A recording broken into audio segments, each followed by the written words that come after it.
नमस्कार. संघर्ष वृत्तवाहिनीमध्ये आपलं स्वागत. घेऊया ठाणे आणि आसपासच्या परिसरामधील घडणाऱ्या महत्त्वाच्या घडामोडींचा आढावा. काही जण स्वतःला विकास पुरुष म्हणून घेण्यासाठी कॉन्क्रीटचे रस्ते व बिल्डरांना फायदा करून देणारी धोरणं राबवत आहेत. मात्र सर्वसामान्य गरीब कुटुंबातील तरुणांना कोपरी पाचपाकाडी आणि ठाणे शहरातील मागील काही वर्षात ते रोजगाराच्या संधी उपलब्ध करून देऊ शकले नाहीत.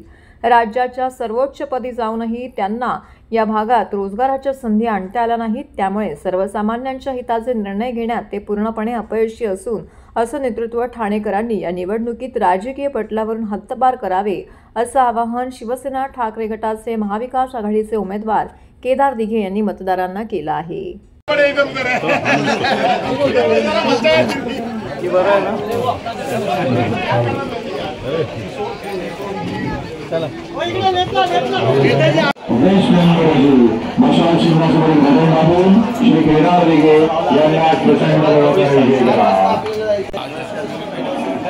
लक्षात ठेवा, विसरू नका, धर्मवीरांना विसरू नका.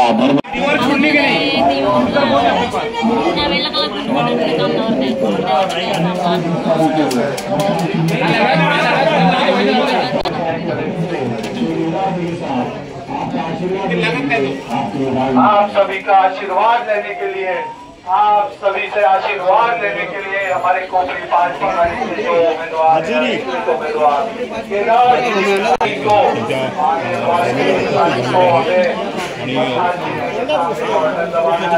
को नुसतं हजुरी नव्हे तर गेले 10 दिवस या ठाणे विधानसभा क्षेत्र म्हणजे कोपरी पाचपाकाडी विधानसभा क्षेत्रामध्ये प्रत्येक विभागामध्ये जाऊन घरोघरी जातोय. याच्या पाठचं कारण असं आहे की दिघे साहेब हे सदैव उभं आयुष्य त्यांनी जनतेमध्ये काढलं, लोकांमध्ये काढलं आणि तेच आशीर्वाद मिळवण्याकरता आणि जो पाठिंबा, जे आत्मीयता, जी आपुलकी मला या गेल्या 10 दिवसात दिसलेली आहे त्या अनुषंगाने हा विचार होता की आपण पदयात्रा आणि जनसंवाद साधू. हे बघा, नुसतं मुस्लिम किंवा शीख किंवा मुस्लिम मराठी असा हा विषय नाहीये. विषय असा आहे की लोकांना स्वतःच्या आयुष्यामध्ये एक बदलाव हवाय. आपण ह्या ज्या ठिकाणी आहोत किंवा हजुरीमध्ये असाल किंवा उद्या सीपी तलाव असेल, तुमचं रामनगर असेल, अंबिकानगर असेल, तुम्ही कुठे किसन नगर असेल, कुठेही जा, कोपरी गावात जा, तिकडे लोकांच्या आयुष्यामध्ये कोणताही बदल झालेला नाही.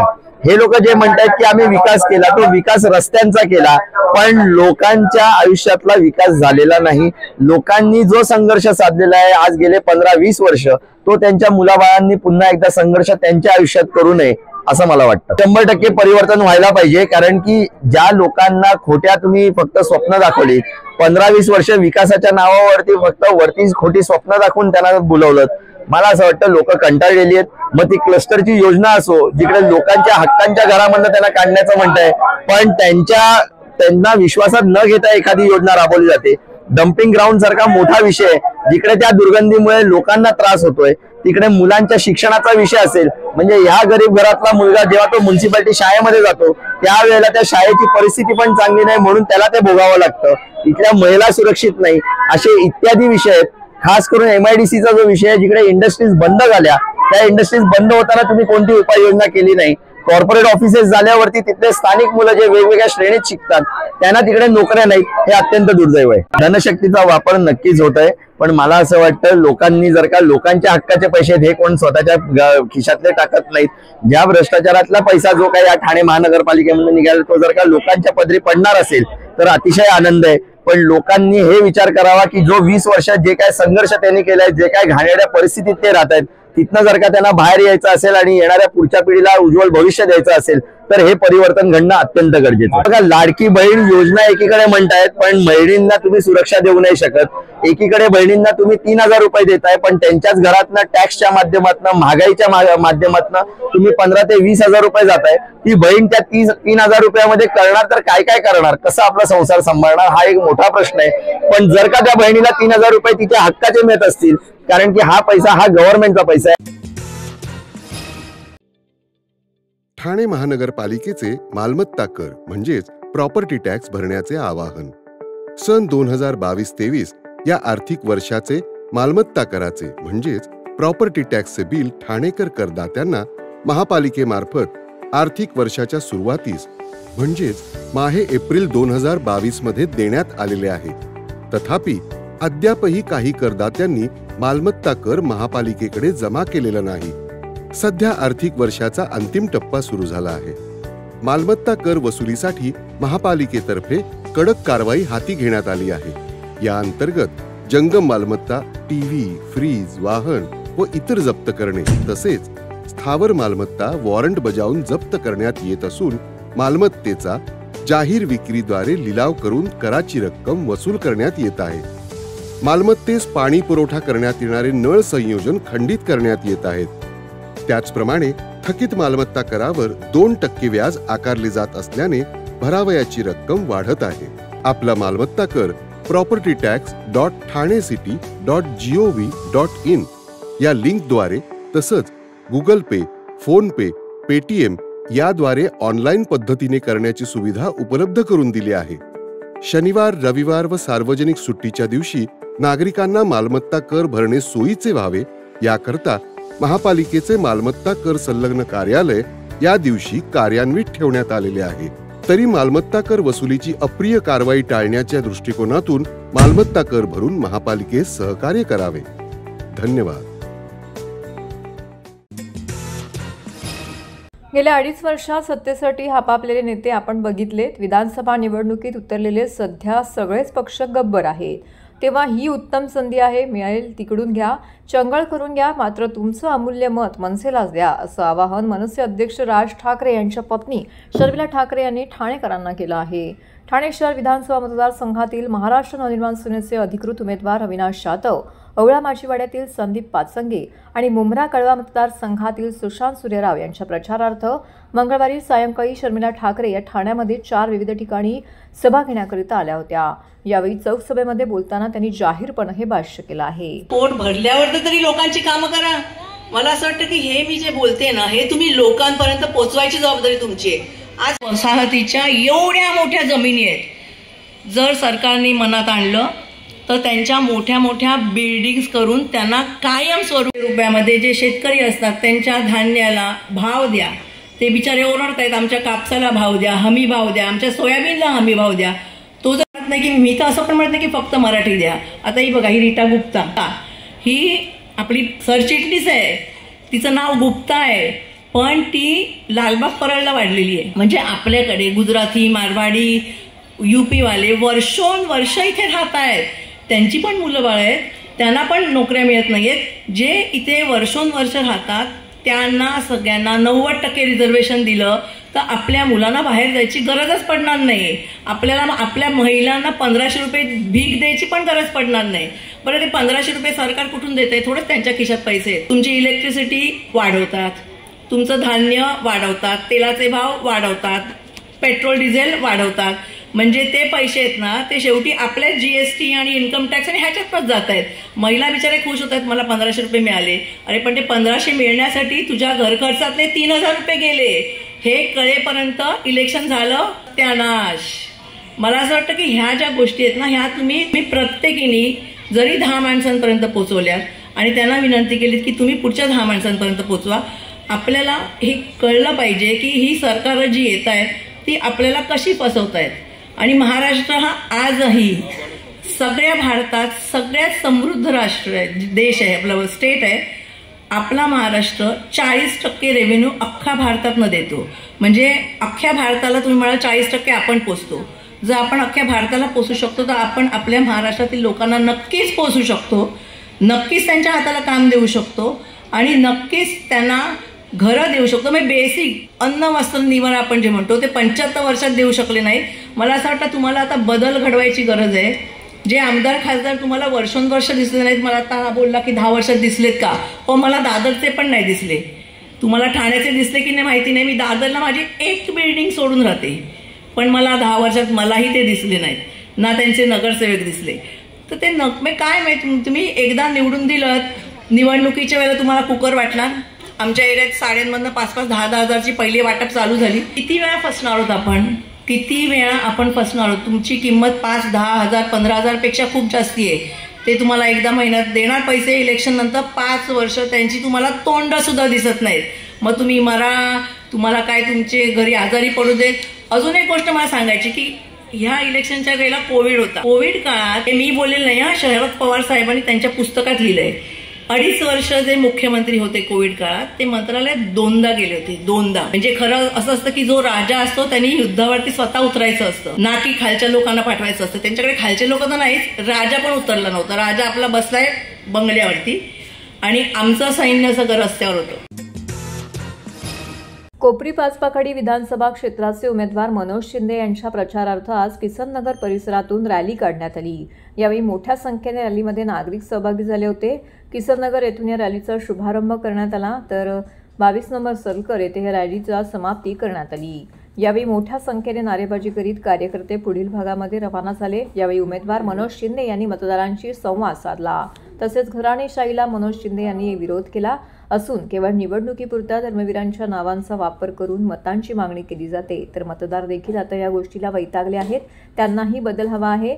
शिवाय प्रलंबित असलेली सर्व विकास कामे पूर्ण करणार असल्याचं आश्वासन देखील त्यांनी यावेळी बोलताना दिलं आहे.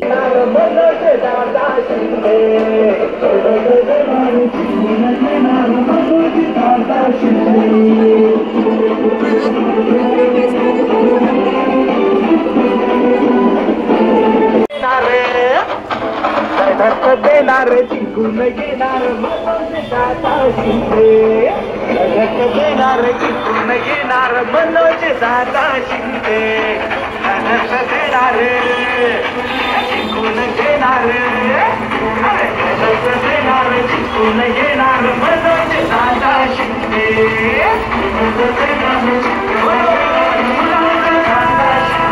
प्रश्नच नाही, विजयाचीच नांदी आहे. आता ज्या प्रकारे मी या ठिकाणी मला प्रतिसाद जो मोठ्या प्रमाणावर मिळतोय त्याचाच अर्थ असा आहे की माझी सरळ लढत या ठिकाणी मुख्यमंत्र्यांशी. आणि मी सर्व नागरिकांना आवाहन करतो, 20 तारखेला होणाऱ्या निवडणुकीमध्ये 7 नंबर माझा लकी नंबर आहे. 7 नंबरच्या समोर माझं नाव आहे, त्याच्यासमोर फुगा ही निशाणी आहे. फुगाच्या समोरचं बटन दाबून मला प्रचंड मताने विजय करा. ही माझी जबाबदारी राहील की तुमच्या सुख दुःखात आणि तुमच्या ऐश्वर्यात आणि तुमच्या प्रश्न सोडवण्यासाठी मी सक्षम राहणार आहे. काय आहे, मी पहिल्यांदा उभा नाहीये मुख्यमंत्र्यांच्या विरोधात, मी तिसऱ्यांदा उभा आहे. त्याच्यामुळे लढाई लढत राहायची आणि लढवय्या हा अंगामध्ये असलेलं रक्त आहे माझं ते, आणि मी लढाई करत राहणार. या ठिकाणी अशा देशामध्ये जगामध्ये असे पण उदाहरण आहेत की लढत राहिले आणि त्यांचा एके दिवशी विजय होतो. या वेळेला माझा विजय निश्चित आहे. मतदारांना मी आताच आवाहन केलेलं आहे की 20 तारखेला होणाऱ्या निवडणुकीमध्ये आपण एकदा संधी देऊन बघा. आपल्या सतत संपर्कात राहिलेलो आहे मी. आपल्याला या भागातील प्रश्न मला माहिती आहेत, या भागातील अडचणी मला माहिती आहेत, या भागातील क्लस्टर असू दे, SRA असू दे, यामध्ये कचऱ्याचा प्रोजेक्ट असू दे ज्याच्यामुळे आरोग्य खराब होते, याच्यामुळे यानंतर मेट्रो ट्रेन असू दे, या सर्व भागापासून या सर्व कामापासून आपण वंचित आहोत. आणि 100% ही सर्व कामं करून इतर देखील सुखदुःखामध्ये मी तुमच्या प्रत्यक्ष आयुष्यामध्ये सभासद म्हणून मी आपल्या नेहमी बरोबर राहील. प्रश्नच नाही, हे सर्व प्रश्न घ्यायचे मला, प्रश्नच नाहीये. या सर्व प्रश्नामध्ये एकही विषय मी बाकी ठेवणार नाही. मला फक्त 5 वर्ष द्या, तुमचं मतदान माझ्या फुग्याच्या समोरचं बटन दाबून करा, निवडून आणा, मग बघा मी तुमच्यासाठी काय काय करतो. एक राहिलो तरच देश विकासाकडे वाटचाल करणार, हरियाणाचे मुख्यमंत्री नायब सिंग सैनी यांचे प्रतिपादन. देशाचे तुकडे करायची भाषा करणाऱ्यांच्या सोबत काँग्रेस आहे. देशाला तोडण्याचे, समाजात फूट पाडण्याचे काम काँग्रेसने केले आहे. तेव्हा एक राहिलो तरच देश विकासाकडे वाटचाल करणार आहे, असे प्रतिपादन हरियाणाचे मुख्यमंत्री नायब सिंग सैनी यांनी केले. विधानसभा निवडणुकीच्या प्रचारासाठी महाराष्ट्रात आलेल्या मुख्यमंत्री सैनी यांनी मंगळवारी ठाण्यातील भाजप मीडिया सेंटरमध्ये प्रसारमाध्यमांशी संवाद साधला. यावेळी भाजपचे हरियाणा येथील खासदार डॉक्टर हेमांग जोशी, भाजपचे जिल्हाध्यक्ष संजय वाघुले, प्रदेश प्रवक्ते सुजय पत्की, माननीय नगरसेविका मृणाल पेंडसे, महामंत्री सचिन पाटील, डॉक्टर समीरा भारती आदी उपस्थित होते. हरियाणामध्ये जनतेने तिसऱ्यांदा भाजपला बहुमत दिले, यात गरिबांचा वाटा मोठा आहे. काँग्रेस खोटी आश्वासने देऊन मत विभागणी करते आणि नंतर गरिबांचे शोषण करते, हा त्यांचा पूर्व इतिहास आहे. काँग्रेसने हिमाचल प्रदेश, कर्नाटक, तेलंगणामध्ये आश्वासने दिली पण त्याची पूर्तता केली नाही. लोकसभा निवडणुकीत देखील काँग्रेसने संविधानाबाबत खोटा प्रचार करून नागरिकांची दिशाभूल केली. काँग्रेस खोटे बोलते, खोटे वायदे करते. काँग्रेसच्या चौथी पिढीचे युवराज यांना संविधानात किती पाने आहेत ते देखील माहीत नाही. लाडकी बहीण योजनेविरोधात ते कोर्टात गेले आहेत. पण भाजपने आपल्या संकल्पपत्रात निधी वाढवण्याचा संकल्प केल्याचे मुख्यमंत्री सैनी यांनी सांगितले. काँग्रेस ओबीसींचा वापर करते आणि ओबीसी समाजाला मोदींनी सन्मान दिल्याने ओबीसी प्रगती करत आहे. तेव्हा काँग्रेस बॅकफूटवर असून महाराष्ट्रातील जनता दुसऱ्यांदा महायुतीला निवडून देणार आणि त्यांना बाहेरचा रस्ता दाखवणार असल्याचा विश्वास सैनी यांनी व्यक्त केला. पुढे बोलताना मुख्यमंत्री सैनी यांनी पंतप्रधान नरेंद्र मोदी यांच्या एक है तो सेफ हेचे समर्थन करताना एक राहिलो तरच देश विकासाकडे वाटचाल करणार असल्याचे सांगितले. 1947ला पहिल्यांदा काँग्रेसने देशाचे तुकडे केल्याचे सांगितले. हा देश मुस्लिमांचा आहे, अल्पसंख्याकांचा आहे हे त्यांच्याच पंतप्रधानांनी म्हटले होते. याचे पुरावे उपलब्ध असल्याचे सांगितले. आता भारत जोडोच्या नावाखाली राहुल गांधी देश कमजोर करणाऱ्यांना सोबत घेतात. देशाचे तुकडे करायची भाषा करणाऱ्यांच्या सोबत काँग्रेस आहे. देशाला तोडण्याचे, समाजात फूट पाडण्याचे काम काँग्रेसने केले आहे. हरियाणात देखील काँग्रेसने जातीयवाद पेरला पण तेथे डाळ शिजली नाही. तेव्हा महाराष्ट्रातही त्यांच्या राजकीय दुकानदारीला चाप लागून सुपडा साफ होणार असल्याचे भाकीत मुख्यमंत्री सैनी यांनी केले. उसको दरकिनार करेंगे क्योंकि कांग्रेस ने लगातार झूठ के ऊपर ही अपनी दुकानदारी चला रखी है. अब कांग्रेस की वो दुकानदारी बंद हो रही है और जब कांग्रेस की दुकानदारी बंद हो रही है तो कांग्रेस के राष्ट्रीय अध्यक्ष और कांग्रेस के यहाँ के प्रदेश के अध्यक्ष वो इस प्रकार की अभद्र भाषा का इस्तेमाल कर रहे हैं क्योंकि उनको ये मालूम पड़ गया है कि हम हार की तरफ हैं और 23 तारीख को जब रिजल्ट आएगा यहाँ से बड़ी संख्या के अंदर बहुत बड़े मैंडेट के साथ दूसरी बार यहाँ एनडीए की सरकार बन रही है. कांग्रेस ने हमेशा चाहे ओबीसी समाज है उसको भी अपमानित करने का काम किया है. ओबीसी को आज तक सम्मान नहीं दिया. ओबीसी इस बात को लेकर के संघर्ष करता रहा हमें अधिकार मिलने चाहिए. कांग्रेस ने ओबीसी समाज को वोट बैंक के रूप में इस्तेमाल किया है. कांग्रेस ने ओबीसी समाज को अपनी रैली में संख्या बढ़ाने के लिए इस्तेमाल किया है. उसको अधिकार नहीं दिए हैं. और जब ओबीसी समाज को मोदी जी ने अधिकार दिए, आयोग बनाया, संवैधानिक शक्तियां दी और मोदी जी ने आने वाले समय के अंदर ओबीसी समाज के बच्चे डॉक्टर बने, ओबीसी समाज के बच्चे इंजीनियर बने, ओबीसी समाज के बच्चे अच्छी एजुकेशन लें, चाहे वो सैनिक स्कूल में लें, नवोदय विद्यालय में ले, केंद्रीय विद्यालय में ले, उनको 27% का प्रावधान आरक्षण देने का काम वो नरेंद्र मोदी ने किया है. तर हे होतं संघर्ष वृत्तवाहिनी जातचं बातमीपत्र. उद्या पुन्हा भेटू याच वेळी याच ठिकाणी ताज्या घडामोडींसह. तोपर्यंत नमस्कार.